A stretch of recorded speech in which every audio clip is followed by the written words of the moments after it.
आणि आता पुढची महत्त्वाची बातमी पाहूयात। काँग्रेसच्या बैठकीमध्ये आज 22 जागांवरती चर्चा होण्याची शक्यता आहे। यामध्ये भिवंडी, पुणे, सोलापूर, कोल्हापूर, सांगली, धुळे, नंदुरबार, हिंगोली, लातूर असेल किंवा नांदेड, औरंगाबाद, जालना, अमरावती, रामटेक, नागपूर, वर्धा, भंडारा, गोंदिया, गडचिरोली, चंद्रपूर, शिर्डी, यवतमाळ, अकोला अशा 22 जागांचा काँग्रेस सध्या आढावा घेत आहे।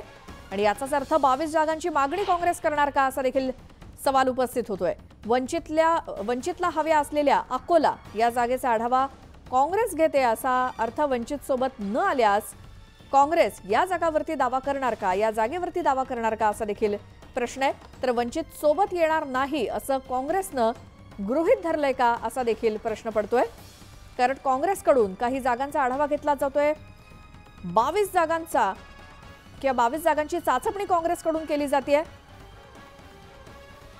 काँग्रेसच्या बैठकीमध्ये या 22 जागांवरती चर्चा होण्याची शक्यता आहे। यामध्ये भिवंडी, पुणे, सोलापूर, कोल्हापूर, सांगली, धुळे, नंदुरबार, हिंगोली, लातूर, नांदेड, औरंगाबाद, जालना, अमरावती, रामटेक, नागपूर, वर्धा, भंडारा, गोंदिया, गडचिरोली, चंद्रपूर, शिर्डी, यवतमाळ आणि अकोला अशा 22 जागांचा समावेश आहे जिथे काँग्रेसकडून चाचपणी सुरू आहे। याचा अर्थ 22 जागांची काँग्रेस मागणी करणार का असा प्रश्न पडतोय। आणि वंचितला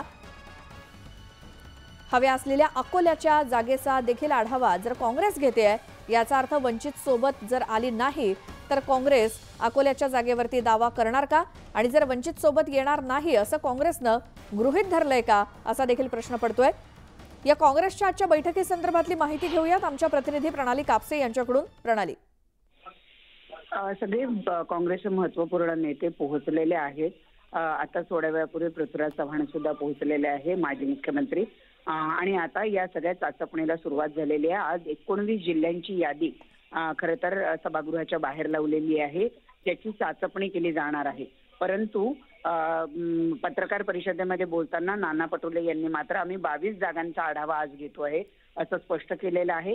सभागृहाबाहेर लावलेली यादी आणि त्याचबरोबर नाना पटोले यांनी सांगितल्याप्रमाणे सुद्धा अकोला ही जागा, शिर्डी, सोलापूर या जागा सुद्धा ज्या आहेत ज्यांची मागणी वंचितच्या वतीनं करण्यात आलेली आहे, या जागा सुद्धा या यादीमध्ये समाविष्ट आहे। म्हणजे त्याचा आढावा सुद्धा काँग्रेस घेते आहे। म्हणजे समजा जर उद्या वंचित आयत्या वेळेला जर वंचित महाविकास आघाडी बरोबर आली नाही तर या सगळ्या जागांवर काँग्रेस दावा ठोकणार आहे का, हा एक प्रश्न त्यातून निर्माण होतो। आणि दुसरं की वंचित आपल्याबरोबर येणारच नाही असं कुठेतरी काँग्रेसला वाटू लागलंय का, किंवा त्यांनी तसं ते गृहीत धरलंय का, असे दोन महत्त्वपूर्ण प्रश्न आजच्या या एकूण 22 जागांच्या यादीवरनं दिसून येत आहे। आणि त्यामुळं त्याचबरोबर अजून अशी सुद्धा माहिती मिळते की आजच या सगळ्या जागांचा आढावा घेऊन टेंटेटिव्ह उमेदवारांची यादी सुद्धा दिल्लीला पाठवली जाणार आहे। बिलकुल प्रणाली, धन्यवाद या माहितीसाठी। आणि काँग्रेसची ही बैठक जेव्हा संपन्न होईल त्यानंतर सुद्धा आपण याचे अपडेट घेऊयात, नेमकं काय झालंय या बैठकीत।